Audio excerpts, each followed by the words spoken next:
Hi everyone, Ant-Man and the Wasp is now in theaters, giving us an itty-bitty breath of fresh air in these dark times of the Marvel Cinematic Universe. And we are here with our in-depth review. How does this movie compare to the first Ant-Man and other relative standalone stories in the MCU? Well, welcome to New Rockstars News. It's our deep dive into all the biggest stories this week. It's going to be mostly Ant-Man today, but we're also going to talk about some things regarding Star Wars Episode 9, and we're going to talk about this rumored fan edit, not fan edit, Zack Snyder alternate edit of Justice League. Does it exist? Is it happening? We'll talk about it. I'm Erik Voss. Joining me at the table today are Sam, Bashor, Filup, Molina, and Maude, Garrett. Guys, how is your week going? Real quick, can we just point out this is how we're all doing right now? Can you see that? It's 113 degrees right now. 113. That's how we're doing, Why Erik. Why don't we do Celsius? Guys, come on. Yeah. Most 12? of the world. A million We got a degrees weak Celsius. AC, and we're running out of ice. 45 degrees Celsius. Whoa. Could That's you somehow even imagine? Ice I cold. literally can't imagine Celsius. I do not get it. 45.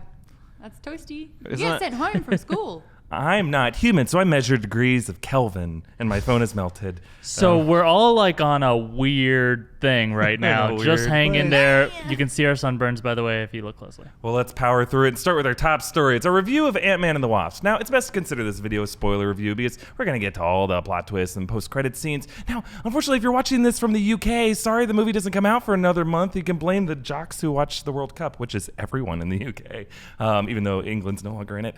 Sorry about that. But Spoilers. hang tight. Use the muted words filters on social media. There's ways that you can protect yourself, and I highly suggest that you use them so you don't come yelling at us when we talk about a movie that's still really popular in the rest of the world. Now, I think we all had things that we loved and things that we maybe wanted more from Ant-Man and the Wasp. So rather than just like wading into some general opinions we have about it, I want to try to narrow our opening thoughts. So as we get started, I want each of us to say one specific element from Ant-Man and the Wasp that that the movie brought to the MCU that you wish other MCU movies did more of. So how is Ant-Man and the Wasp unique? What did it do that you're like, oh, that's the first time I've seen that? You could say quantum, anything quantum. It says that word a lot. And there's a good joke about that. It introduces a lot of new stuff that future movies can play with. You didn't like this movie. No, I did, and But you say we can say spoilers. Yeah, we're talking about spoilers. I will say that I felt the movie didn't quite know what to even do with what it introduced, and it. Sorry. Yeah. I feel like we're gonna go down a whole thing about what our issues are, and it's very easy because each of us were talking earlier about like what our issues are. So I think like we need to stay on the Opening positive thoughts, thing. Sam Bashor. Sorry. Follow the Positive. rules. It's like, good on you. You get the award for this. Here we Ant-Man and the go. You Wasp. get Yeah. an award for Cassie because Cassie is Ooh, the yeah. most adorable actress. She was in the first movie, Yes. but what they introduced in this is the idea that she could get her costume from the comics because she's the character. She's got like 9 names. The most popular name is Stature, and she's part of the Young Avengers, and that could be a very cool team. Sick.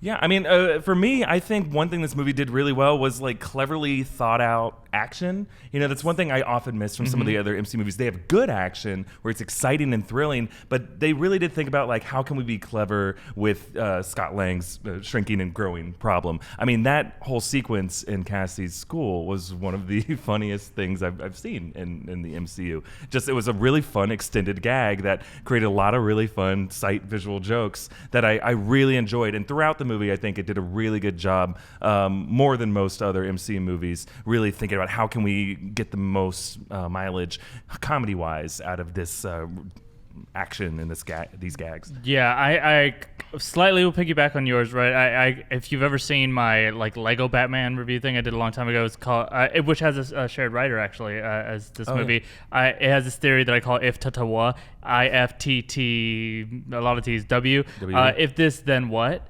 And it adds a comedic element always, but what it is, it makes a list of like, okay, we have these rules that are fact, these are true. Now let's make a list of everything else that could possibly be true as an extension of that. And so that means that, okay, if you're this size and there are things with wheels around you, well, isn't that true that would look to you like a skate or a skateboard or a roller skate or something, so we could use it that way. If you can go any size, then can't you go awkward sizes like child size? You know, like so that's what they're doing there. But then what I'll say could happen across the MCU, because MCU does a decent job of that, is the way that this movie does it with dialogue also. And that's how you do get lines which are very improv-y, but they're lines like, so you can just put quantum in front of everything or whatever. Like every time that Paul Rudd improvises or just has that sound like he's improvising, really he's doing that same exercise in his head of like, if someone really said this, if this is really true, wouldn't I have this observation about it? Like, God, you guys say quantum a lot. I wish the rest of MCU would do it. I also wish Star Wars would be okay with that, by the way.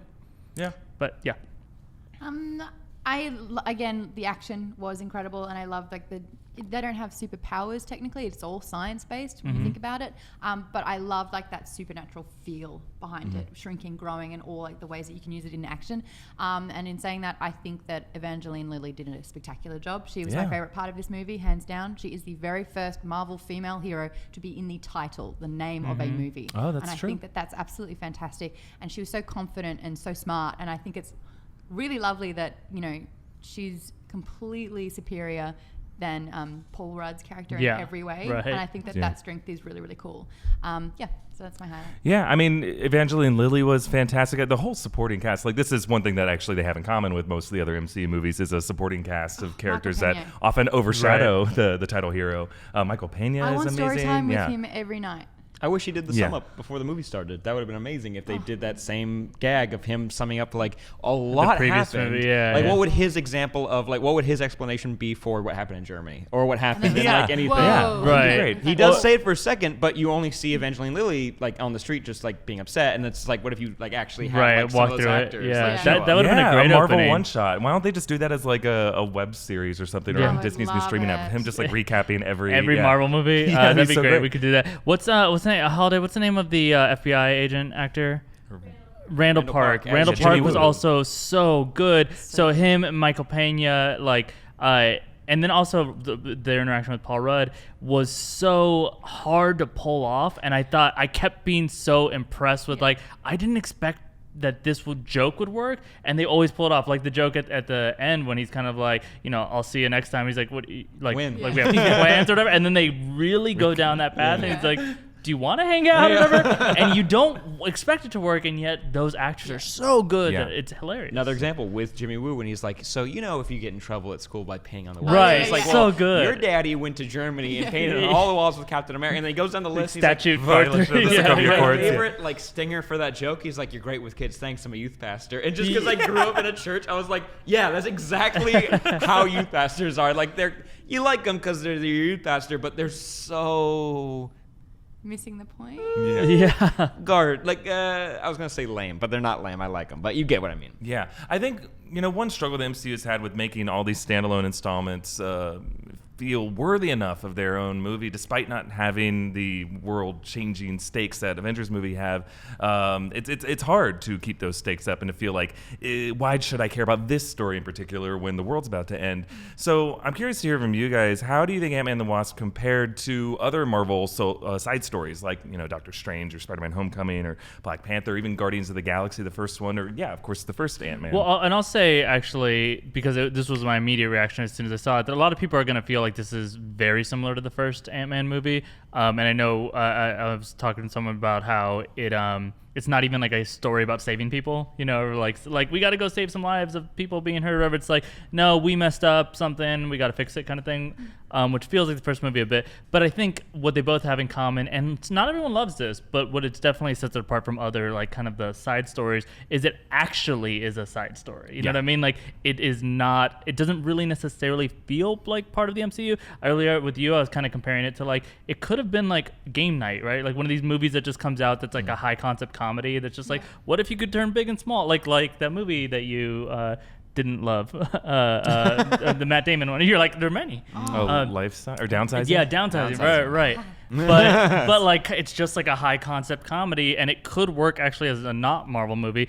Without getting into the negativity, I would say it almost would be a better non-Marvel movie than as a Marvel movie. Then it, because of those disconnections, it is a little bit lower. But that's when they have to keep mentioning Captain America to kind of like, you know, place you Remember? in that world. Same world. Exactly. Yeah. I actually really loved the first Ant-Man because it wasn't the end of the world, the end of the galaxy, the end of everything. I really liked that it was, huge stakes for something that was actually quite small. And I really loved that Ant-Man had smaller problems. Yeah. Like, I loved that kind of metaphor. But in this one, it didn't pack as much of a punch as the first one did. Like, the first one, I felt like I had a lot more fleshed out, but like the actual purpose of this story, I was like, okay, all right. And the ghost element was a little bit tacked on to the side, I feel, personally. It did feel like it's tough. I'm trying to like not to go negative yet. We will do that. But that tacked on element, it did feel right. Like we were still waiting for like, then who's really in charge or something, because she didn't feel like the main villain almost. Yeah. For me, I totally agree. I think that I've watched it twice now, and I liked it more the second time. And when we get into like ranking where this is, I think it's definitely better than the first two Thor movies. But I do enjoy the first Ant-Man more. And actually, there's a middle part of the movie where you learn everything about Ghost. And if you took that out, it goes from really funny, like sneaking into where Ghost is. And it's one of I love the joke where he's like, where they come up to Ghost's house and they're like, yeah, that's right. Like, it's like this creepy like place out in the woods. Like, of course, she's going to be there. And that cuts to Luis and Sonny doing the interrogation scene, which is amazing. With the truth serum? It's not truth serum. And like, if they kind of just took out that Ghost part, like, it would have been a shorter movie and you could have kept going. It would have made it perfect. But her stuff just, like, it kind of felt like when she would come on screen, you get like, she wasn't that intimidating, which sucks because her stuff was so cool. Not getting negative. It is lower on my list because when it kind of hit her, some of the story started to like, they try to add like a time element of like, we're going to run out of time if we don't do this, this, and this. And there are 3 different things that are supposed to be lined up, but it doesn't feel like anything's actually going to happen. It feels like kind of like we should do it because this person has a gun to my head. That's about it. But also, like, the mission is to save one person's life, and it's like, whose life is more important, one person or another one person? And it's like, we don't really know these characters enough to be so invested. We do know that one of them's bad. So it's kind of like, I think that's really what separates this this standalone installment from the other ones that we've seen. Is even if it's not connected to the broader narrative of the Marvel Cinematic Universe, you can kind of get by that if you really imbue your protagonist with like a clear want and a clear goal that you can get on board with. And if you can remove even Scott Lang from this story and just focus on the Wasp and her goal to reunite with her mother and Hank Pym's goal to reunite with his wife, that's a story I can get behind. Unfortunately, Scott Lang just felt so depowered in the movie. I mean, literally as a character, but also in terms of his activeness in the story. Comparing him to someone like Black Panther, even Doctor Strange, you knew what they wanted out of the movie, so there's kind of that clear through line. So you're able to track it and keep and follow it and root for the character to win by the end of it. And I just didn't see that with Scott Lang in this movie, and I think that's one thing that kind of separates. If you're not feeling that same kind of adoration for this chapter that you maybe felt for some of those others, that might be one reason why. He's not an integral part of the movie. He's got some amazing parts, but it like the scene when he with Janet, not with Janet, but with Janet, and it's amazing. Janet, Janet, loved right. that moment. That was really cool. He nailed that scene, and he has a great comedic talent. But you're right, he did feel depowered. He also felt dumber. Like as a whole, like it is he's an electrical engineer and he worked at another like a tech company. It's a little foggy when they kind of said what his whole backstory is, but like this is not his wheelhouse, and it's fine that he doesn't know. But overall, he kind of felt like incapable of figuring out like a problem. He just had to like. He was a bit of a nuisance. Yeah, it's like, oh, we've got to drag him. Catch him up every time. Yeah, he's so clueless. Yeah. Well, I mean, we've been doing a good job holding ourselves back. This was not a perfect movie. Let's talk about some of the gripes that we had with this movie. What would you want more of from this movie, or maybe less of? What was something that like, not to complain because we're in the gripes. Very good. Right. We can this complain. specific part is that like we break down trailers and it's fun to break down trailers. But because we watched all the trailers, we saw all the action. Like there was one or two maybe things that didn't happen that we didn't see. The giant version of him in the ocean was kind of like, that was cool. And actually, that's one of my favorite jokes is when he's like losing it and he's like, I got the layup. And I like him like yelling. And he's like, the air feels chunky. And like it's so. I thought that was really funny. But like you knew that wasn't a surprise. Like when you saw his feet, regardless if we saw that in a trailer or not, we would have known what that was. It would have been funnier with Tim Heidecker in that scene. It was a bummer that all of the action was spoiled. And also when Ghost would show up, she'd just kind of like, face. And it's just like it didn't feel like fighting. They did get really creative with it, but we already knew what that was going into it. So the movie didn't have as much like surprise elements to it. It was kind of like going through the motions, and it kind of this movie fell back into like the villain problem where it's like, Ghost, you told us what's wrong, but I don't care. And like Sonny, it's like, you're just in the way.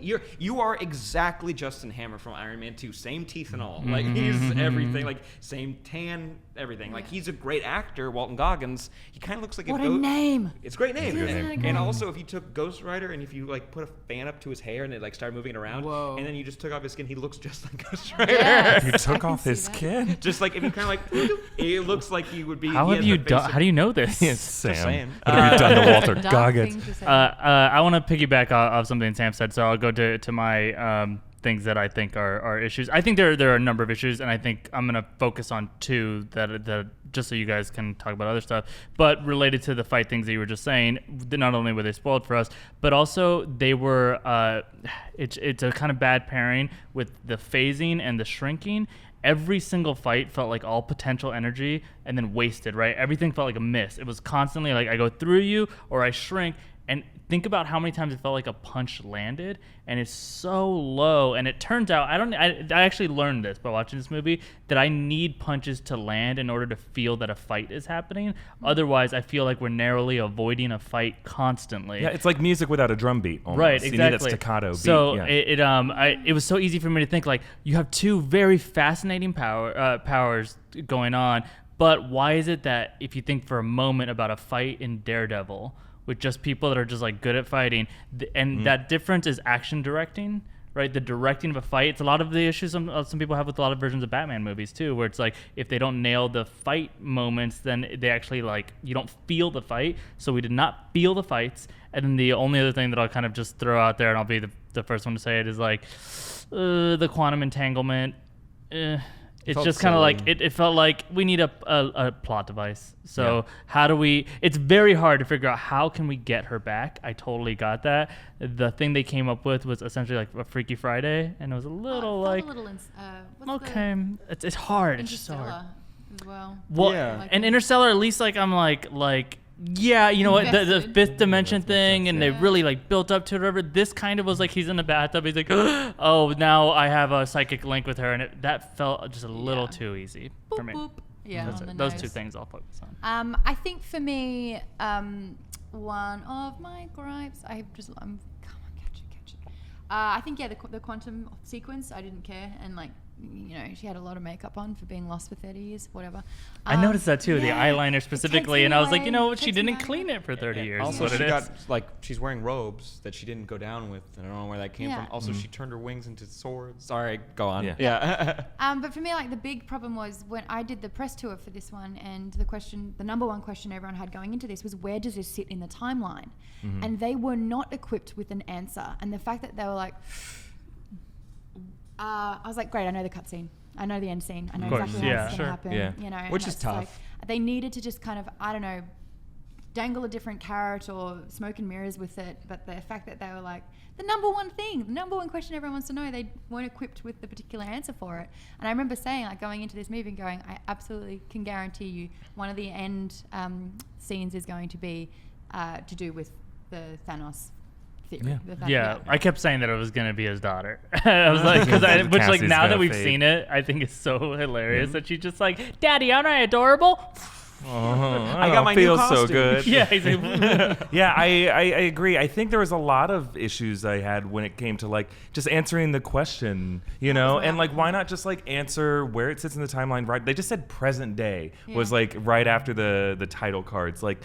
You got to understand who's watching your movie. It's people for whom present day. It's like, no, we have a million more questions. Yeah. Also, like you establish. I think the critical minute or the critical minutes of a movie are the first minutes, right? That's where you make the promise to the audience of this is what the movie's going to be. They open with a scene where it's pretty much just Hank Pym and Hope discussing what the plan is, rolling out the blueprints. And then we spend an hour and 45 minutes not doing that, doing every other thing other than that. We try to do it for a second. It's unclear exactly why they can't take those steps. And then once we finally rescue Janet Van Dyne, I have a million questions. How has this affected her emotionally? How has she survived? What has she eaten? Is she just eating tardigrades? Right, which we were so fascinated by. I'm going to give you a fix, I think, that could have made this work a lot better. And I normally am not this pretentious about this. Yeah, I am. So the issue that you just described, right? They start with a plan to get her mother back, and then we watch an entire movie that is about roadblocks to the existing plan, right? You know what would be a lot more interesting? Reasons why they should not do their own plan, right? I'm going to go and I'm going to save my wife, even if it means I'm going to end up killing people or something, right? Like if he has to deal with the fact that, like kind of we talked about earlier, right? It was such an easy choice. Oh, if we bring her back, a villain might die. It's like, yeah, that's fine. What if like bringing her back could kill his daughter or something, right? It's like, who do you love more, your daughter or your wife? Like, or just these kinds of like things that make it hard to do. But instead it was like literal roadblocks, right? Just like table salt or whatever, like things thrown up. You have, that's how Ghost gets introduced. Like I thought it was so weird that like she's been alive they for create 30 Ghost years. that way, Or what if she exists? She already existed. She had her powers, everything. That them opening the quantum realm once, immediately she could feel it accelerating really fast that she was going to die. Exactly. And they didn't have a plan to fix it. They were like, you just need to stop doing that or I'm literally going to be ripped apart. But then you get two arguments. You're like, we don't want to kill a person, but also she's murdered so many people before and she's maybe not a good person deep down. And Bill Foster, you can kind of throw out of the movie. I like Lawrence Fishburne, but he kind of like is... It was not a good reveal, and it wasn't really important. But like there could have been like some stakes. Also, why was she doing this now? Why is she only going to die in a few weeks if they're like? She's which is kind of convenient, actually, right? That it happened. I mean, and you know what?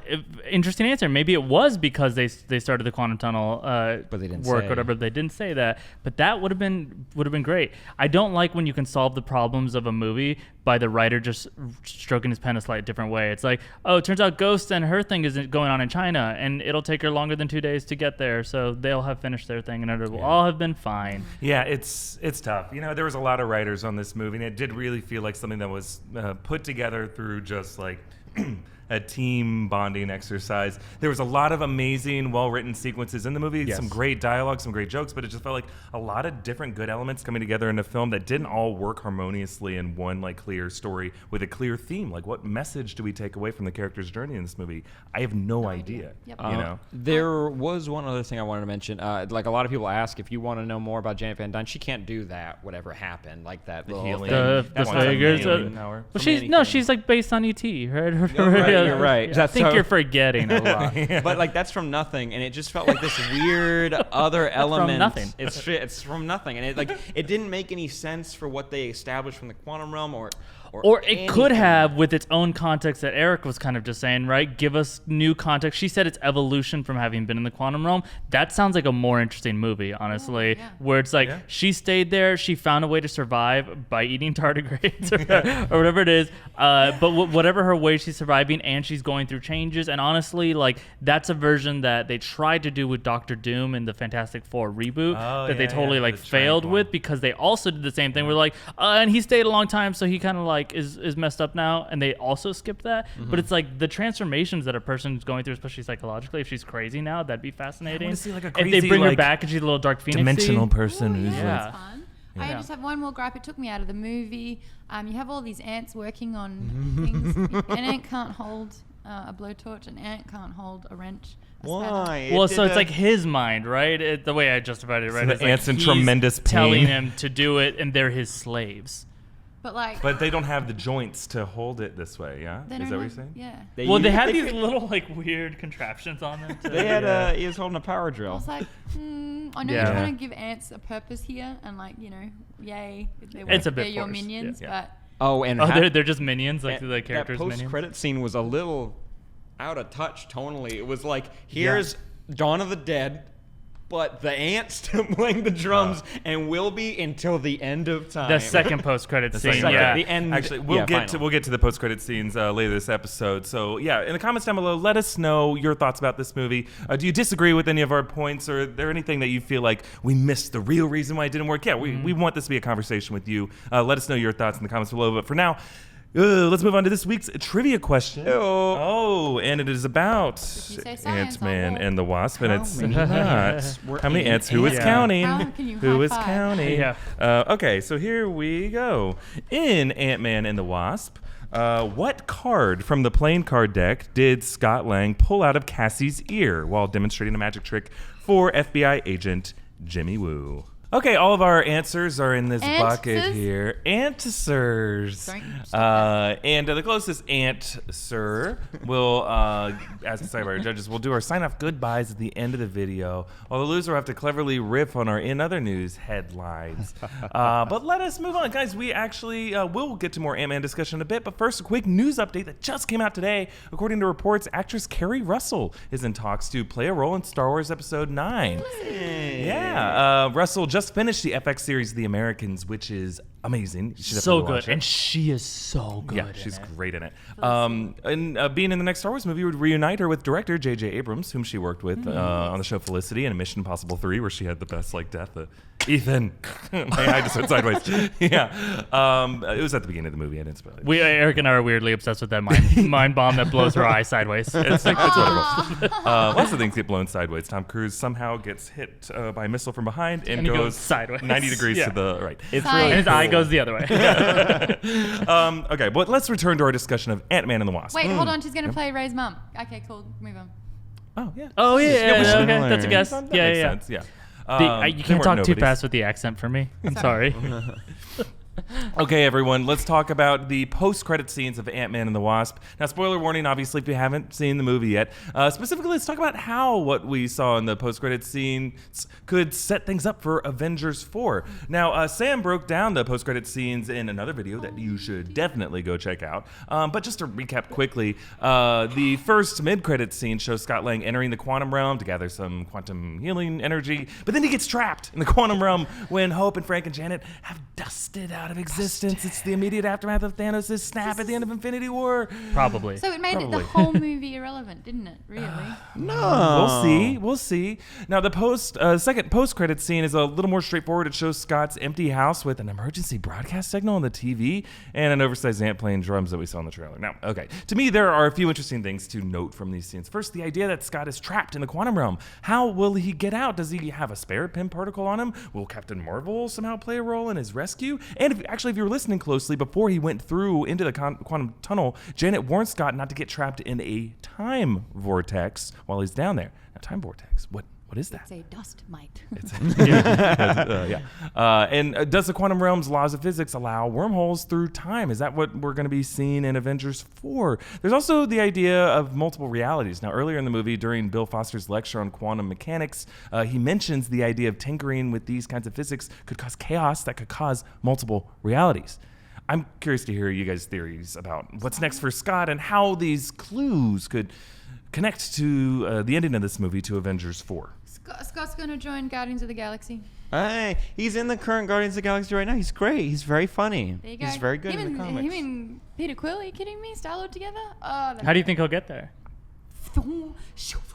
Yeah. So Paints a great I picture. feel like a fool How for did I asking. oversee that? Yeah. Backflips. Thought it was obvious. but seriously, I said this in the video. It's like if you one time went down the quantum realm by accident, and you happen to find an accidental way how to get out of there, and someone's like, "Can you go down there again?" It's like, "Yeah, but I'm going to take a bunch of the emergency exit stuff. If that's cool." They wouldn't have told him no, and so he can just go ahead and get out of there.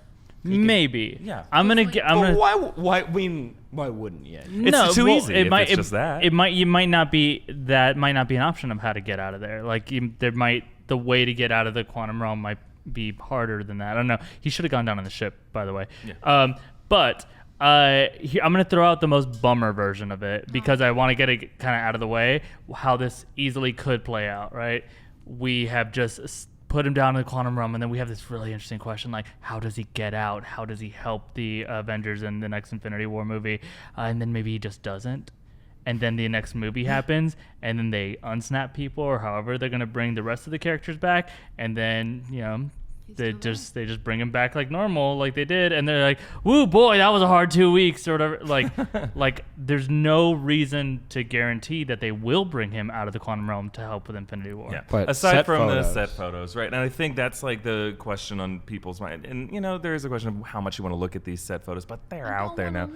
There's these. I stand completely corrected. I don't look at set photos because I don't like getting spoiled. And that's I mean, and I try to avoid it too. but I mean, you guys are great about tweeting them at me all the time. I can't avoid it. But like, there's this thing that we've made a couple videos about. It looks like they're wearing watches. I don't really know what to make of it. But then in a recent video I did, I'm like, wait, are those watches or are those PIM particles around the wrist? Because they don't look like watches. They do look more like PIM particles.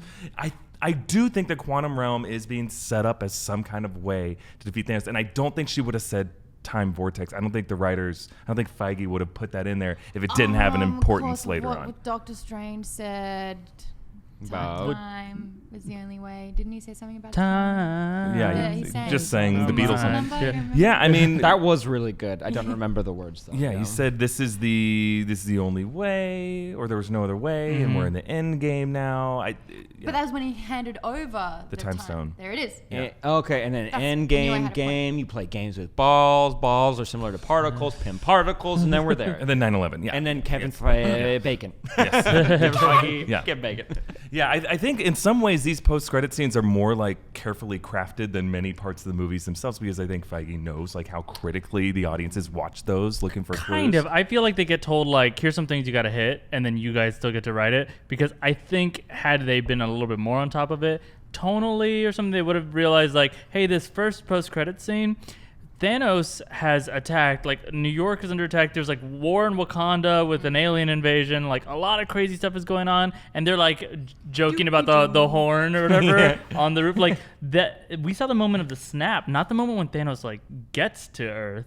Yeah. So I don't know. They just seem like very out of touch with what's probably on the news. Well, there was that in whole like very timeline moment. thing at the Avengers Infinity War post-credit scene, right? Like Fury and Kobe Smolder's character were hearing about this news, and then like maybe 30 seconds later, it seems like there was like a delay in communication, and they're in SHIELD level communication. Yeah. I think honestly, like that's kind of going to be an in-world solution to a thing that they're not nailing out of the world, where it's just like how much time passed between this and this, and why did people like sometimes not know anything about it, or sometimes spend a movie's worth of time trying to stop it. I think that's one of these things that might be, yeah, you're right. It's Like a gonna little be like too. You make plans, and all of a sudden you hear about a flood somewhere. It's like I'm still going to do the plans I had. You don't think that there was day. like a Fox News alert or whatever? I don't know why I said Fox News, but That would actually add the pressure but, yeah. to the quantum particle part. Like if they'd actually heard about this news and like, we've got to get her out. Oh my God, it's all going down. Extra element of Yeah, like a cascading effect of like people are like trying to like get into a good situation before. I don't know. Yeah, I think one. I mean, regardless of how logically they get to these next steps. Yeah, I was just fixing my hair. I just wanted it to be synchronized. I love this emergency broadcast signal, right? Like that was tonally set this really interesting tone. Quantum. Like this is the reality we're now in now, Yeah. right? It's like a zombie apocalypse or an alien strike to where they don't even have television broadcasting to air. That's I think how I serious things are. mentioned in a previous video either that I wanted a post-credit scene or I wanted somewhere, maybe it's the beginning of the next movie or something, but exactly what that emergency broadcasting implies, which is what happens to the infrastructure of the world when half of the people disappear. And again, it's that the show The Leftovers is a whole freaking series. Yeah, was based that on only that. like 2% in The Leftovers? Yeah, that people exactly. And it's disappeared? like I'm so fascinated. I could have a whole movie's worth of just like how does the world deal with half of the people on I it liked are gone. Leftovers. Yeah. Yeah. I've Oh, been it's getting amazing. Leftovers vibe hard. Yeah. Yep. I Seen this. it also statistically didn't he just like wipe out like possibly like whole like jobs like from people, like some people have very specific, like people who run nuclear plants, like he could have statistically gotten Yeah. half, Oh, for and all of a sure. sudden there's no This one is- running any nuclear plants anymore. Right. Or like, I mean, the chances that he did take out both pilots of an airplane like is very Two likely. men carrying like, a cake. Oh, you saw that. And You one saw of the a cake helicopter. holders. Right, exactly. So it's just like I want to see that, but extrapolated all the way through to cakes being Thank dropped you. in the street. A pane of glass big drop. wedding Yeah. cake is now only being carried by one guy, and it's the smaller one. Probably is the one left behind. Whoa! Oh, okay, I got it. It's just like that mama strength when the baby gets caught under the car and she can lift the whole cake. And the baby's gone. The baby's gone. Ah. I wouldn't eat that if all the dust flew into it. Well, you but shouldn't that's need a me. baby anyway. So. Or the car. Well, let us know down below how you think these post-credit scenes might connect to the opening shots of Avengers 4. Are we going to see everything get used in a specific way, or is it some of it just stuff that Ant-Man decided to like throw in there just to set a tone? standalone. Okay, another news update from this week. Let's talk about these rumors about Justice League, in which fans are speculating that original director Zack Snyder has been working on his own director's cut of the movie without Warner Brothers. The theatrical release that we saw, of course, was finished by Joss Whedon. He took over for Zack Snyder halfway through production when Snyder had to step down for family-related reasons. But fans have demanded that Snyder release his complete vision. And despite the rumors and reports, and Snyder tending to actually like tweets of fans who ask for a director's cut, he's very active on Twitter, other people who have worked on the movie have said that these headlines are just clickbait and that there is no Snyder cut that exists. And you know, if you know how movies are made, when Snyder stepped down midway through production due to his family issues, he didn't complete a full cut of the movie. And Warner Brothers didn't ask for reshoots. They brought in a director to finish the parts of the movie that were not done yet. So there's no alternate, better version of the movie that's out there that's being hidden from you. So I don't know. Let's just let the versions of movies that are given to us be what they are and stop demanding that people change things in general. I'm just going to say, I actually, to throw a conspiracy twist on the same hat I'm already wearing, there was a Snyder cut because it's the version he screened, and there were early responses to it, and they specifically said, like, it's a movie already that the effects aren't finished on, but this is Snyder's cut of the movie. So a Snyder cut exists. But what it's is just this? not finished. It's not a movie. It's like it's not missing having huge no. chunks of it. They do not. They talked specifically about a screened version that was not missing huge chunks. It was his cut. It was just unfinished scenes, but it was the length of the movie. The new chunks are new for the Joss Whedon rewrite. Huh. I think the version that they're talking about is filled in. It's not a complete movie, and I don't think you would like it more. And I think we need to stop demanding, because I think we go down a dangerous path when we tell people, like, you're being withheld information. It's just accept the movie as it is, Well, right? the thing- I don't care if I sound like I'm part of the deep state. This is bullshit that people keep saying change it. Yeah. This was his vision. This was his baby. Like, he was Mr. DC for a while, and it's like, it wasn't that he wanted to step away from the project. Like, it was tragic. Yeah. It was like his priorities were completely in order. But yeah, if something that you'd put all your energy into, someone else took it and went, yeah, but I'm going to skew it a little bit. Like, and then it gets terrible reviews. You might actually be like, oh, if only. But there's also no way of knowing anything from anything, and there's going to be no more money that goes into completing the scenes that they already shot, unless Zack Snyder wants to pay for that, and that's his business. But for the most part, for your part, you just stop asking for it, because nothing's going to happen. You guys protested outside of DC. That didn't do anything. This is how movies are made. Pretty much every movie you see started with one writer. They took it from that writer, passed it off to the other writers. Should we expect every writer of every movie made for a big budget movie to release their version of the script and their version of the movie that wasn't their vision? This doesn't belong to any one person. Glover did that. This is Zack Snyder. Yeah, I mean, it's And fine it that he was did it. awesome. And Blade Runner had a whole different cut a long time later too. But just because it has happened in the past, I think it creates this dangerous precedent where we don't buy anything that's just given to us. It has to be, we want to know every single ultimate version that's out there just because we didn't like it. I guarantee you, Zack Snyder's version of Justice League was not as good as the version that was released in theaters. And I think that's a different discussion. And I actually am on the same place with you both of you really on that one, where it's like, are you waiting for a better movie? Stop waiting. That's not out there. Yeah. Is there the possibility that the original director had a different version than the final director? Absolutely. Is there a possibility that he might even have interest in showing what his original vision was? Absolutely. Is it going to be better? Bye. Yeah. We'll give it 10 years, and then you can ask, and then no one will care, and they'll give it to you. But also, reshoots aren't a bad thing, by the way. That just happens in movies. It's a lot. There's budget allotted for you to do reshoots in a movie, just so we can clear that all up. You're welcome. Okay, everyone. Ant-Man and the Wasp is unique, actually, among Marvel movies in the way that the villain plays in the story. Now, spoiler warning if you haven't seen the movie yet. But, Ant-Man's marketing set up Ghost probably to be the antagonist, but halfway through the movie, she switched to a more sympathetic figure. And that left Walter Goggins as Sonny Birch, an arms dealer, to be kind of the bad guy, but even he seemed to be kind of a smaller threat within the stakes of the story. Now, he did hint early in the movie that he works for very dangerous people, and that left us wondering, who could be his boss? Who does Sonny Birch work for? Is this something that's important? Are we going to see this? I thought it could be interesting to run through a couple options of how Sonny Birch could tie a villain from the past, or maybe one that we haven't seen yet, into the future of the MCU.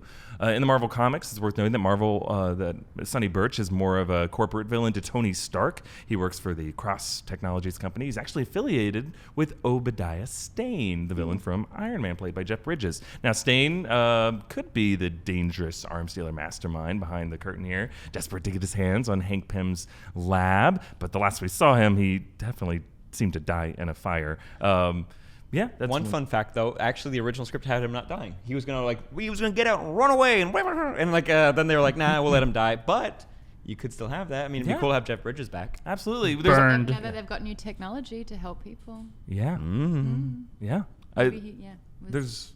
Yeah. There's also, we're talking about arms dealers. There's Justin Hammer, who is still alive, the Sam Rockwell's character. He's left in Seagate Prison along with Trevor Slattery. That was the actor who poses the Mandarin in Iron Man 3. I think if we're going to see an arms dealer, that would be, I don't know, you had some issues with Justin Hammer. That's actually interesting. Though it's just interesting that, that he ended up in the same prison as Luke Cage. That's where he was. And Hammer Tech was a big part of season 1 and 2 of Luke Cage. That's kind of fun little fact. Yeah. Now, organizations like Hydra, I missed a D there. And Shield, they're both currently in shambles. Like Hydra is kind of splintered into a bunch of smaller groups on the show Agents of S.H.I.E.L.D. So I don't know if they would play into this unless there's some other kind of side group that they spawned into. But there's also option of characters like Norman Osborn, right? Now that Spider-Man is halfway in the MCU and in the Sony-verse, perhaps Spider-Man Far From Home, the second movie, will feature the tech arms developer in some capacity, maybe with a desire to weaponize the shrinking technology. I don't know. Would you guys be interested in seeing? Well, we'd get Vulture then, wouldn't we? Surely. Yeah. Do you reckon? Could be cool. Oh. It would be. I would be down for that. He plays a really big role in Bendis's new Avengers stuff. He ends up running one of the he runs the Avengers at one point. That's where the Iron Patriot came from. That costume from Iron Man 3. He wore that, and so he has a bigger role in Marvel Comics, and that would be a really cool next villain to kind of go into because he's extremely capable. Yeah. Yeah. I'll give you just a very different idea. We're entering a new phase of Marvel entirely, right? Like, we have to be preparing now for the other side of Infinity War, but also for the other side of a Disney-Fox merger. I feel like they could purposely be leaving it a little open, be like, you know what? Maybe we can reveal a character we don't currently have the rights to, and the one I'll throw out right now is Doctor Doom. Yeah. Who is a character who has never been nailed, but who, if you go through the comics, is actually like one of the most significant characters in the entire Marvel universe. So, and he'd have interest in quantum tech potentially. So I do think that it's my guess is maybe it's purposely being left vague, and they're gonna plug that later. Yeah. Or Mole Man, and he could crawl in there with every the time, mole. Sam, with Mole Man. Every the time. mole people need to be smaller to get in the hole. It's just there's probably an easier way to do this, but could you steal this building lab for me? Yeah. Well, let us know what you think about. Is there a future villainous group that may be teased in Ant-Man and the Wasp, or what kind of villains from the comics do you think should be brought into the MCU? And now is the time to move on to our new Rockstars News Lightning Round. Heat wave. 114 degrees right now. You guys tweeted us some questions. We're going to fire them on my co-host. They have to answer them as quickly, without hesitation as possible. Are we ready? No. What are the stakes of this? None? Okay. Oh, it's like an Ant-Man Mod. At KCG Filio says, what would you name your ant companion? Anthony Hopkins, Anthony Daniels, I guess it's C-3PO, Carmelo Anthony, or Kobe Bryant? Oh, that's clever. He gave a lot of good options. But Mod's going to come up with gotta her make a new own one, because that was just showing off his own ideas. Yeah, I know. Well done. Antonia. Antonia. Antonia. Lightning round. The Italian foreign film that won all those years back. Antonia. Antonia. Filup at Bruce Game Freak wants to know who should be the next MCU major villain after Thanos?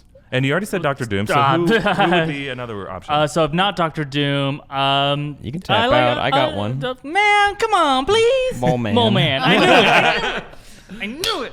Mephisto. Oh, sure. Mephisto, basically the devil, right? Like you have all these characters that are like, oh, now I have this reason, and I have this reason, and I have these reasons. It's like, I'm the devil. Yeah. I'm the devil. Oops, I'm the devil. Try to fight me. Try to fight me. And I got Mole Man. Mole Man! Okay, And he's got Galactus. We could get Galactus. I Galactus can't. Mole Man team up would be interesting. I can't figure out how to do Galactus, and it's not a cloud, and it's not a giant. So With I a just weird- can't With the figure it sweater out. and the antlers? You're thinking of Bullwinkle, man. Sam at Books of Katie. If you were on death row, what would your last meal be? And what did you do to get on death row? I guess is the question I want to know. Well, moment. Keep it fun.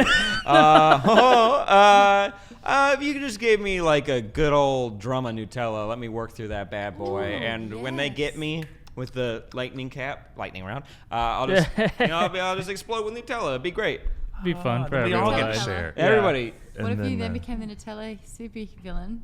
like Clayface or like Sandman. That you're the Nutella fella. Ah. But why? someone, like, what tastes did me, you I'm do like, to get on death row?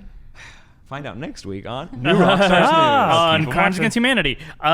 Cool. So Erik from at True's Scorn. True's Scorn. Or True's Corn. Oh, lame. Erik, you have become a supervillain. Oh. I feel like we're playing a game right now. All right. Erik, you have become a supervillain. Your Yes, Sam. gimmick is based on the things that are currently in your pocket. Oh man. What is your villain name and what is you evil plan? What is you, evil plan? What's in your I pocket? do have one thing in my pocket. It's a What's a receipt receipt? to Receipt man. Good Times at Davy Wayne's. And this works. a men's Okay, so club. it's a 70s bar in Hollywood. It's a 70s bar in Hollywood. Good times at Davy Wavies. And then we got a disco stew and a black magic woman. Disco stew. So that would be how my to partake. disco stew is my name. yeah. And no relation to Simpsons. yeah, no, yeah, oh yeah, no relation. And then what would my power be? Yeah, Black Magic Woman. Yeah, black magic woman would be my power. And how's that work? Great power. Shuri shows up and works her magic. There you go. She's not magical. I She feel works like magic. Charm. She's magical Disco in a st- metaphorical You sense. could be like Dazzler too. You could shoot the disco stuff out of your hands. Yeah. Pew, pew, Right. pew, pew, pew. And and your server's name is Jeffrey. yeah, he was a good conversationalist, Jeffrey. Jeffrey was. With a GEO. Jeffrey. Yes, the It was white the one. Toys R giraffe. Us Jeffrey who served Right. her drinks. Is who served the drinks. He's out of work now. Yeah. Oh, isn't it going to be Lightning the new round. sponsor for, know. like, it's going to be the new face of a zoo Oh, where good they're for him. rehabilitating giraffes. Aw. Yeah, so Jeffrey, and the zoo reached out and we're like, well, we need a new mascot. Jeffrey, do you want to be ours? Oh, I think I cried. that's so sweet. That's sweet. Well, thank you all for Lightning tweeting us round, heat your wave. lightning round questions, and keep an eye out for our tweet next week so you can get your tweet and your handle mentioned in this episode and ask us whatever you want. But next up, let's take a look at what we got in the pipeline for videos coming out on this channel in the next week. Of course, we have our full breakdown of Ant-Man and the Wasp. Ayo. We'll also be releasing our first of our 3-part series of the Christopher Nolan Dark Knight trilogy. Batman Begins is going to be on Wednesday. Check out our trailer that we did for this. It's one of my favorite things we put on our channel, edited by Devin. Devin Did a killer job on that. That trailer is so cool. Just check it out, and we'll put a link in the description Yeah. video and in the end card. Yeah, and then the week after that, we'll be doing our breakdown of The Dark Knight, which I'm currently finishing up right now, and it's going to be as good, if not better, than Batman Begins. The way the movie was. You'll really enjoy this. I'm very excited about this. I think you guys will like it. And we'll have some other projects that just keep an eye out. Comic-Con's just around the corner, and we'll have some Aquaman and Wonder Woman stuff coming out. But now comes the time for our 15-second shout-out, where each of us has 15 seconds to shout out or plug or ramble about anything. Sam. Okay, if you have always been like, hey, Sam, how do I get into comics? It's like, you just pick one up, and here's one you could pick up. Superman #1, written by Brian Michael Bendis, and if you know that name, or if you don't, it should sound familiar. He created Jessica Jones, and everything you like about Luke Cage, he created that too. He's a very good writer. It's his new story with Superman. It's a brand new everything. So if you want to hop into that, go check it out. Comes out next Wednesday. Oh, for my 15 seconds, you can check out the movie Sorry to Bother You, which I'm gonna try to see this weekend. But the trailer looks really good, and I can't personally recommend it because I haven't seen it yet. But it looks really, really good. It's got the guy from like Get Out, and it's got Lakeith Stanfield, Tessa Thompson, Terry Crews, Armie Hammer. There's a lot of big actors. You know a lot more about it than I do, but yeah, you do. Well, let's all go watch it together. How about that, Filup? Maude? Shout out to the thing that's in my eye. Ew. What do you think it is? Sand? I don't know. Oh, you just stuck your whole hand in there. Is that a piece of Janet Van Dyne? Yeah, maybe. I've been playing an app on my phone called Game Dev Tycoon. And it's basically you have a video game studio and you have to like pair up different genres on different platforms, and it starts off from like the very first sort of PC all the way through the current consoles, and I've been pouring hours into it, and so that's my recommendation. How's your eye? Oh, it's like real sore. It's like getting my eyeball scratched by whatever's in there. That's cool. I don't know. It looks like you're winking. Yeah, I can't wink. You know that. Ow. It's all good. Filup?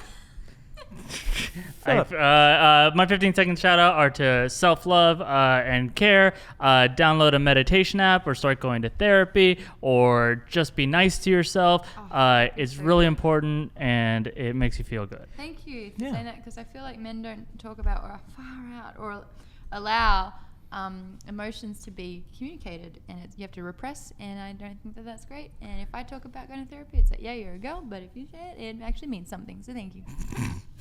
There's nothing to joke with about that, even though her eyes thing is ridiculous. Download Headspace. It's a good meditation app. Oh, yeah. That's good to know. These are good recommendations. Wow, you're just sticking your whole hand in there. I can touch my eyeball.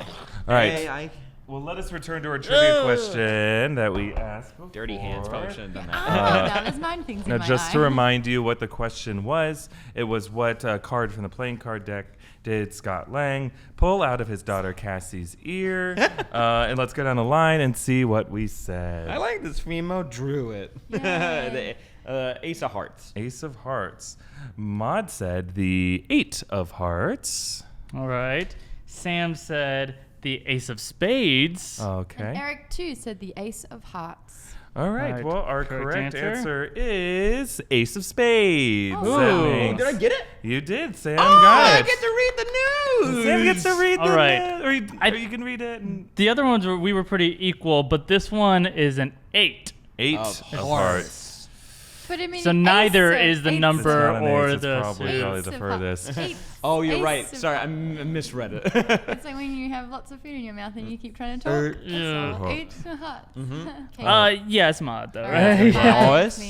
Sam, you actually get to our goodbyes, but would you also like to read the news you want headline setup as well? Are you going to use voices? What? No. Where are we I didn't gonna use go one with last this? time. You used 9.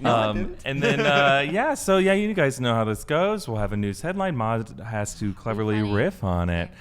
So, Sam, take it away. Hey, will do. Number 1. In the upcoming Captain Marvel movie, Samuel L. Jackson will be digitally de-aged 25 years to play a younger Nicholas Fury. But he hasn't aged in the last 25 years anyway. Yeah, that was good. Heat was wave. Heat wave. Number 2, Fox. Excuse me? No. Fox What? is working Fox. on a TV series spin-off from the Alien movie franchise. I'm just still caught up in how you guys say Fox. Fox. No, we don't. He just said it weird. I said Fox. Fox. What do you say? He said it with a U. It sounds like a naughty word. That's my joke. Yay! Xenomorphs. All right. And number 3, Walking Dead actor Jeffrey Dean Morgan told fans to knock it off with showing up at his house and knocking on his door. That's Excuse me. Jeffrey Dean. No gun. Yet. Okay. But if you keep doing that, get off my lawn. Clint Get off Eastwood. my lawn. Jeffrey Dean Dorgon? They knocked on his door? I don't know.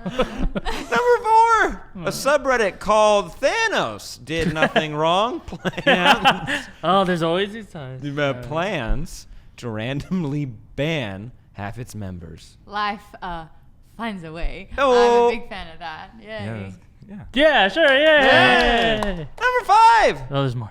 Netflix plans to disable online written reviews for its content, keeping only the thumbs up or the thumbs down recommendation.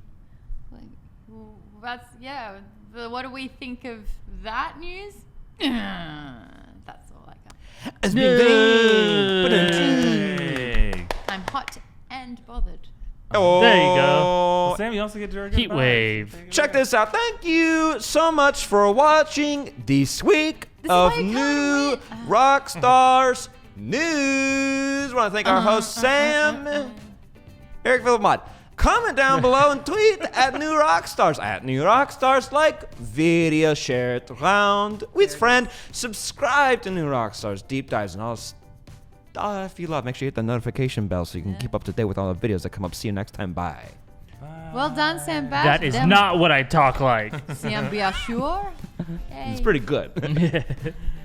Like, I need to. Oh wait, we gotta do the sign the card. Oh wow, that didn't go anywhere. Was that what's it called? Weekend update? Yes. I actually couldn't remember.